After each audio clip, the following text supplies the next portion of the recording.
स्वागत है आप सभी का अमन स्टडी पॉइंट में। UP TET practice set paper Hindi का यह 5वां भाग है। इसके पहले हम यूपी टेट के 4 वीडियो यहाँ पे प्रैक्टिस सेट पेपर इसके देख चुके हैं, जो आप हमारे यूट्यूब चैनल पर जाकर प्लेलिस्ट से देख सकते हैं। तो UP TET practice set paper Hindi का 5वां भाग है। तो चलिए शुरू करते हैं, और वीडियो को शुरू करने से पहले इस वीडियो को आप सभी ग्रुपों में शेयर कर दीजिएगा।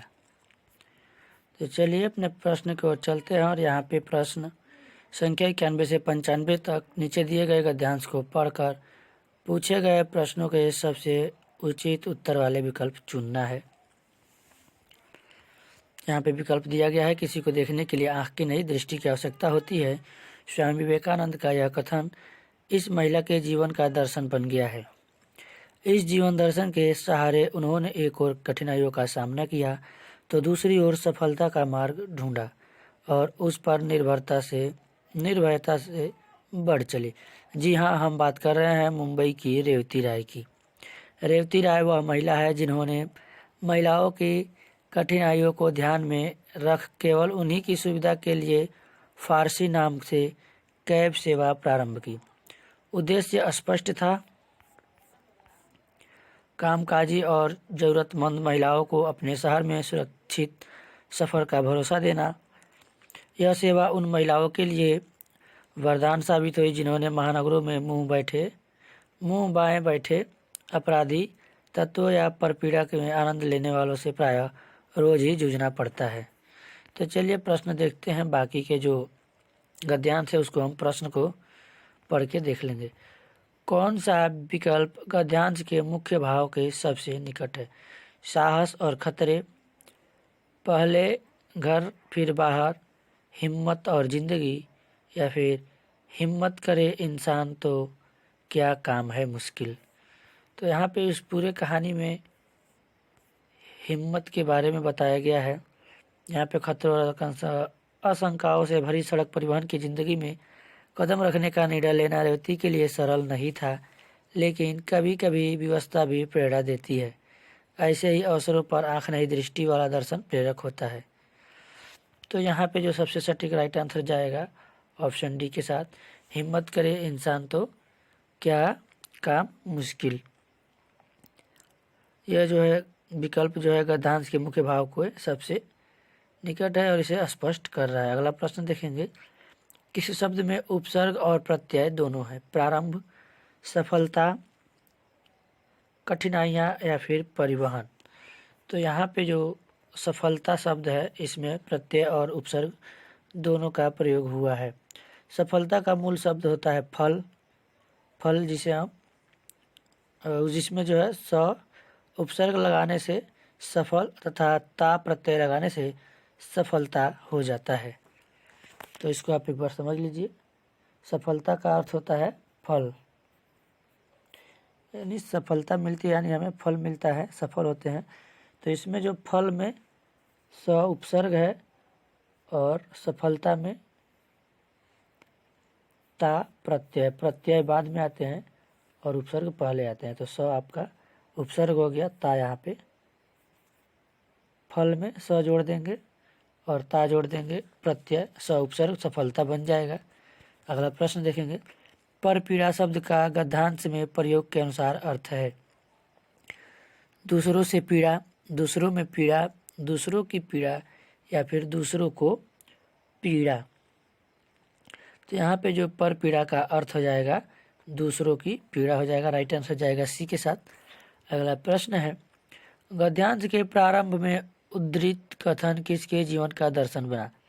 संघर्षशील व्यक्ति के, रेवती राय के, विवेकानंद के, असुरक्षित महिलाओं के। तो अभी हमने इस कहानी को पढ़ा। शुरू में गद्यांश में जो उद्धृत कथन है, किसी को देखने के लिए आँख की नहीं दृष्टि की आवश्यकता होती है, रेवती राय के जीवन का ये जो है दर्शन बना, यानी राइट आंसर चला जाएगा ऑप्शन नंबर बी के साथ। चलिए इस चीज़ को हम दिखा देते हैं। दृष्टि नहीं होती, यह जो है किसी को देखने के लिए दृष्टि की आवश्यकता नहीं होती। स्वामी विवेकानंद का कथन जो महिला के जीवन दर्शन बन गया। यानी वह महिला कौन थी? वह महिला कोई और नहीं, मुंबई की रेवती राय थी। तो यहाँ पे राइट आंसर जाएगा बी के साथ। अगला प्रश्न देखेंगे, रेवती राय की कैब सेवा मूलतः किसके लिए है? कामकाजी महिलाओं के लिए, महानगरों के लिए, जरूरतमंद लोगों के लिए या फिर मुंबई के निवासियों के लिए? तो रेवती राय की जो कैब सेवा मूलतः थी वह जो कामकाजी महिलाओं के लिए थी। राइट आंसर जाएगा ए के साथ। यहाँ पे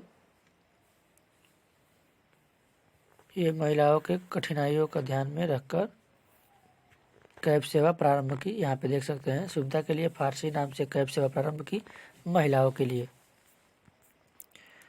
तो यहाँ पे जो जाएगा राइट आंसर ए के साथ, कामकाजी महिलाओं के लिए। अगला प्रश्न देखेंगे, नहीं पराग नहीं मधुर मधु, नहीं विकास अहि काल, अली कली ही सौ बांध्यो, आगे कौन हवाल? पंक्ति में कौन सा अलंकार है? मानवीकरण अलंकार, अतिशयोक्ति अलंकार, अन्योक्ति अलंकार या फिर उत्प्रेक्षा अलंकार? तो यहाँ जो प्रस्तुत पंक्ति है इसमें कवि ने भौरों के माध्यम से जो है राजा को समझाने का प्रयास किया है। नहीं पराग नहीं मधुर मधु, नहीं विकास अहि काल, अली कली ही सौ बांध्यो, आगे कौन हवाल? और जो राजा को समझाने के लिए सीधे सीधे बात न करके उसने भौरों का सहारा लिया है, यानी एक तरह से उन्हें घुमा फिरा के बता रहा है। अतः कोई बात सीधे तौर पर न करके व्यंग का सहारा लिया जाए तो वहाँ अन्योक्ति अलंकार होता है। तो यहाँ पर राइट आंसर चला जाएगा सी के साथ, अन्योक्ति अलंकार हो जाएगा। अगला प्रश्न है, निम्न में से किस विकल्प में अकर्मक क्रिया नहीं है? श्याम टहल रहा है, रमेश ने मुझे पत्र दिया, देव सोता है, अनिल कार चलाता है। तो पूछा है अकर्मक क्रिया नहीं है, जिसमें कर्म नहीं होता है वहाँ अकर्मक क्रिया होता है। तो यहाँ पे पूछा गया है कि निम्न में से किस विकल्प में अकर्मक क्रिया नहीं है? तो देव सोता है, यहाँ पे राइट आंसर चला जाएगा सी के साथ, इसमें अकर्मक क्रिया नहीं है।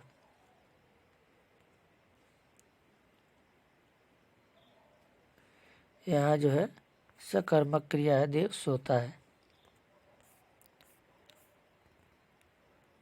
भला मानस शब्द का समास विग्रह है। भला है जो मानस, मानस भला है, भला और मानस या फिर इनमें से कोई नहीं। तो भला मानस का जो शब्द समास विग्रह हो जाएगा भला है जो मानस, राइट आंसर चला जाएगा ए के साथ। अगला प्रश्न है, तल्लीन शब्द का संधि विच्छेद है। त धनलीन, तत् धनलीन, तत् धनलीन या फिर तत् धन लीन। तो यहाँ पे 4 ऑप्शन दिया गया है, जिसमें कि सही विकल्प आपके जो सही हो जाएगा ऑप्शन सी के साथ, तत् धन लीन, जिसमें हलंत लगा हुआ है। तो जो है व्यंजन संधि है, यह आधे लॉ में परिवर्तित हो जाएगा। अगला प्रश्न देखेंगे, हाथ कंगन को आरसी क्या लोकती का अर्थ है? और इसका जो लोकती का पूरा हम आपको आगे का भी बता दे रहे हैं।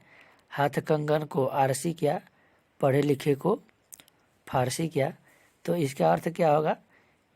किसी बात का प्रमाण देना, स्पष्ट बातों को प्रमाण की आवश्यकता नहीं होती, किसी भी चीज़ के लिए प्रमाण देना अति आवश्यक है, स्पष्ट बातों को प्रमाण की आवश्यकता नहीं होती।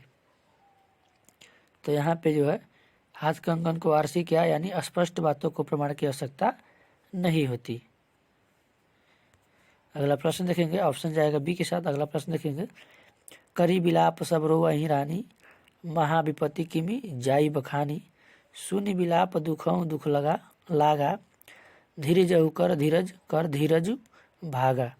उपयुक्त पंक्ति में कौन सा रस है? भयानक रस, करुण रस, भक्ति रस या फिर वियोग श्रृंगार रस।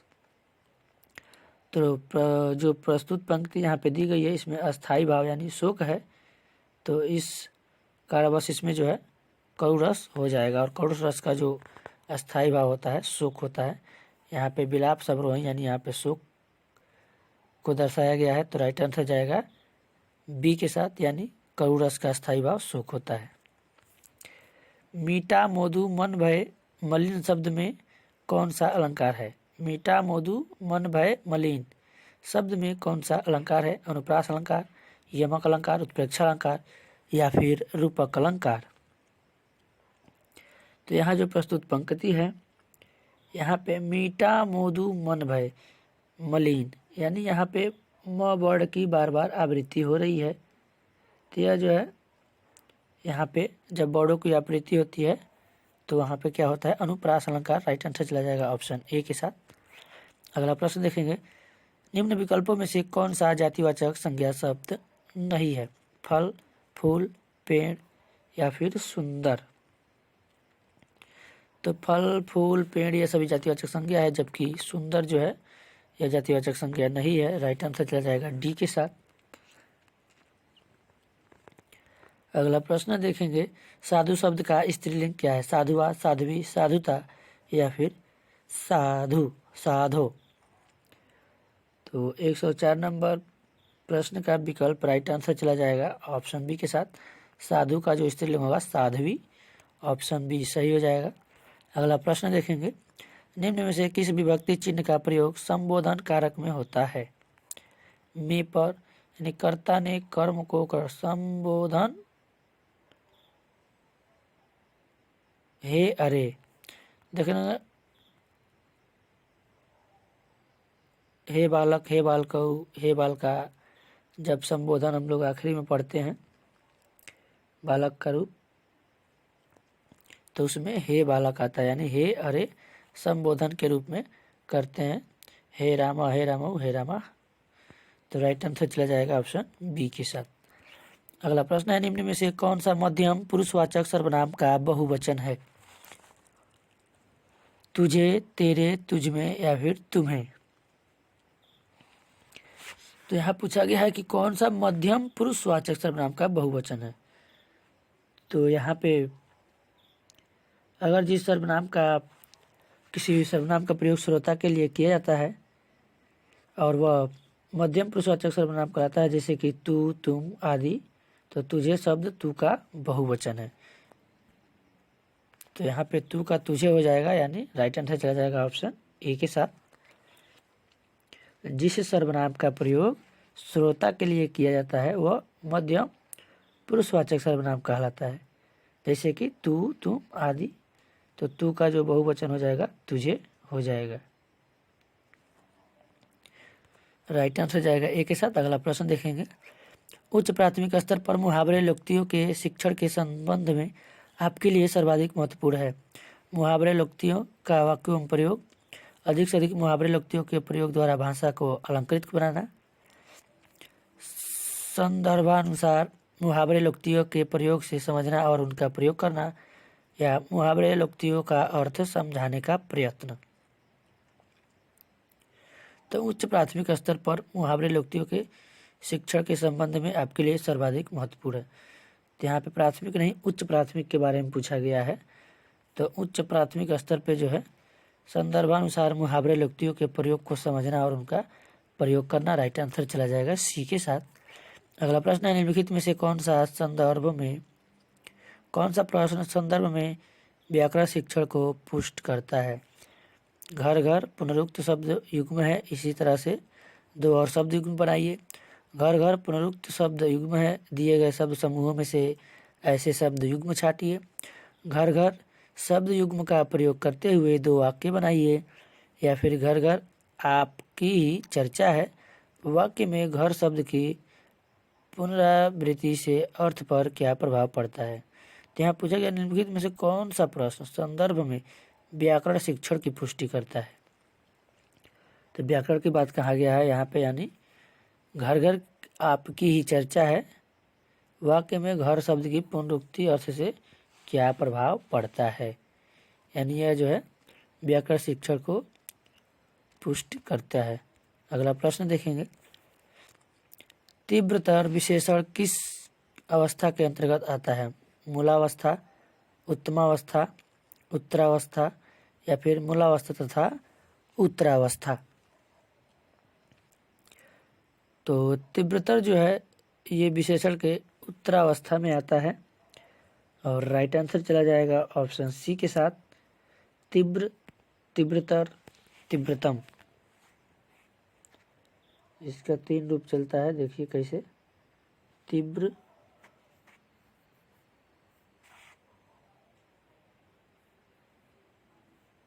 तीव्रतर,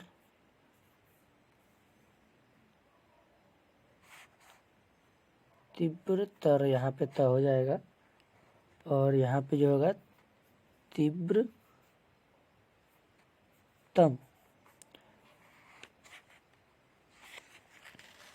तो इसका मूलावस्था हो जाएगा तीव्र, उत्तमावस्था हो जाएगा तीव्रतम, और इसका जो उत्तरावस्था हो जाएगा तीव्रतर। चलिए यहाँ पे एक बार और इसको लिख देते हैं। तीव्रतर हो जाएगा उत्तरावस्था, मूलावस्था हो जाएगा तीव्र मूलावस्था, और इसका जो उत्तमा अवस्था होगा वो तीव्रतम।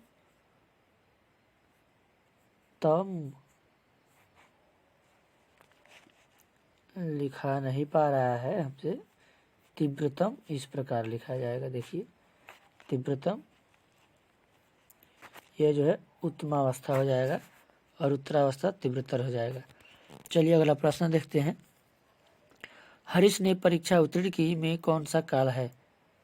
कर्ता ने भूतकाल, भविष्यकाल, वर्तमान काल, इनमें से कोई नहीं।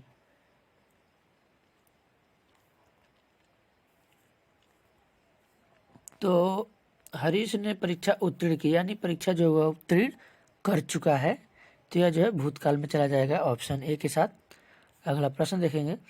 लक्ष्मी द्वारा पता लगाया गया में कौन सा वाच्य है? कर्तवाच्य, कर्मवाच्य, भाववाच्य या फिर इनमें से कोई नहीं। तो लक्ष्मी द्वारा जो पता लगाया गया, जहाँ भी द्वारा शब्द मिले के द्वारा, तो यहाँ पे राइट आंसर जाएगा बी के साथ कर्मवाच्य। अगला प्रश्न है, चौराहा शब्द समास विग्रह क्या होगा? द्वंद्व समास, बहुब्रीहि समास, द्विगु समास या फिर कर्मधारय समास। तो जहाँ भी संख्यावाची शब्द आते हैं वहाँ पे द्विगु समास होता है, जैसे तिराहा, चौराहा। तो राइट आंसर चला जाएगा द्विगु समास के साथ, ऑप्शन सी सही हो जाएगा। अगला प्रश्न है, मनाधन अनुकूल की संधि है? मना अनुकूल, मनोनुकूल, मोनोनुकूल या फिर इनमें से कोई नहीं। तो मनानुकूल जो हो जाएगा संधि उसका मनोनुकूल, यानी राइट आंसर जाएगा बी के साथ, बी यहाँ पे राइट हो जाएगा। अगला प्रश्न देखेंगे। भाषा शिक्षण की किस विधि में मातृभाषा को मध्यस्थ नहीं रखा जाता? व्याकरण विधि, सूत्र विधि, अनुवाद विधि या फिर प्रत्यक्ष विधि। तो भाषा शिक्षण में जो है प्रत्यक्ष विधि को मातृभाषा के मध्यस्थ नहीं रखा जाता है, राइट आंसर चला जाएगा डी के साथ। अगला प्रश्न है, भाषा शिक्षण के संदर्भ में किसी शिक्षक के लिए सर्वाधिक महत्वपूर्ण है? पाठ्यचर्चा, सहगामी क्रियाओं का आयोजन करना, भाषा प्रयोग के अधिक अवसर प्रदान करना, निर्धारित पाठ्यक्रम को पूरा करना या फिर परीक्षा का आयोजन करना। तो यहाँ पे जो सबसे सटीक आंसर जाएगा भाषा प्रयोग के अधिक अवसर प्रदान करना, राइट आंसर चला जाएगा बी के साथ।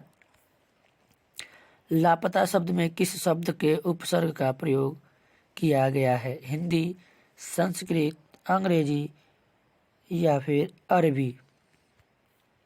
तो यहाँ जो लापता शब्द है इसमें अरबी फारसी के उपसर्ग यानी ला का प्रयोग किया गया है, तो यहाँ पे राइट आंसर चला जाएगा डी के साथ, अरबी और फारसी। अगला प्रश्न देखेंगे। गले बढ़ना मुहावरे का अर्थ क्या है? गला दबाना, गला पकड़ना, किसी काम को जबरदस्ती सौंपना या फिर ए और बी दोनों। तो यहाँ पे जो गले मढ़ने का मुहावरे का अर्थ होगा किसी काम को जबरदस्ती सौंपना, राइट आंसर चला जाएगा सी के साथ। अगला प्रश्न देखेंगे। उस काल के मारे क्रोध के तन कापन है, उसका लगा मानो हवा के वेग से सोता हुआ सागर जगा, मुखबाल रवि सम लाल होकर ज्वाल सा बोधित हुआ, प्रलयार्थ उनके मिस वहाँ क्या काल ही क्रोधित हुआ। उपयुक्त पंक्ति में कौन सा रस है? रौद्र रस, भयानक रस, अद्भुत रस या फिर भक्ति रस। तो जो प्रस्तुत पंक्ति जो यहाँ पे दी गई है, यह कौरव आलम्बन अस्थाई भाव यानी क्रोध तथा आंखें लाल होने का अनुभव है, यानी इनमें कारणों से जो है रौद्र रस है। तो यहाँ पे जो राइट आंसर चला जाएगा एक ही साथ, इस पंक्ति में जो है रौद्र रस हो जाएगा। अगला प्रश्न है, सीधी चलते राह जो रहते सदा निसंग, जो करते विप्लव उन्हें हरि का है आतंक। प्रस्तुत पंक्ति में कौन सा अलंकार है? ऑप्शन है मानवीकरण अलंकार, उपमा अलंकार, उत्प्रेक्षा अलंकार या फिर पुनरुक्ति प्रकाश अलंकार। तो यहाँ जो पंक्ति दी गई है, इस पंक्ति में मानवीकरण अलंकार है। इसमें जो हरि शब्द है अर्थात जिसका जो है ईश्वर तथा बंदर, जब एक ही शब्द जब एक से अधिक अर्थ हो, यानी एक ही शब्द दिया हो और उसके एक से अधिक अर्थ निकले, तो वहाँ पे जो है श्लेष अलंकार होता है, और ये श्लेष अलंकार में जो है मानवीकरण अलंकार हो जाएगा। तो राइट आंसर चला जाएगा ऑप्शन ए के साथ।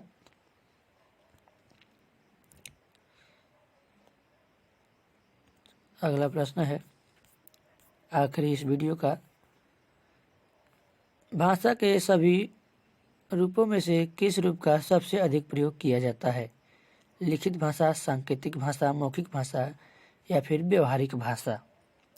तो भाषा के जो मौखिक रूप का जो है सबसे अधिक प्रयोग किया जाता है, जो भाषा का मौखिक रूप है, मौखिक भाषा, उसका सबसे अधिक प्रयोग किया जाता है, यानी बोलकर व्यक्त किया जाता है। तो राइट आंसर चला जाएगा सी के साथ। और इसी के साथ हमारा हिंदी का प्रैक्टिस सेट 5वां पेपर यहाँ पे 30 प्रश्न समाप्त होता है। साथियों, यह वीडियो आप सभी को कैसा लगा कमेंट बॉक्स में ज़रूर बताएं। साथ ही वीडियो अगर अच्छा लगे तो इसको लाइक करके अपने सभी ग्रुपों में शेयर कर दें, और चैनल पर नया है तो चैनल को सब्सक्राइब कर लें। इसी तरह के वीडियो आपको मिलते रहेंगे और आप अपनी तैयारी करते रहिए। आज की वीडियो में बस इतना ही। मिलते हैं कल एक नए वीडियो में एक नए टॉपिक के साथ। तब तक के लिए धन्यवाद। जय हिंद।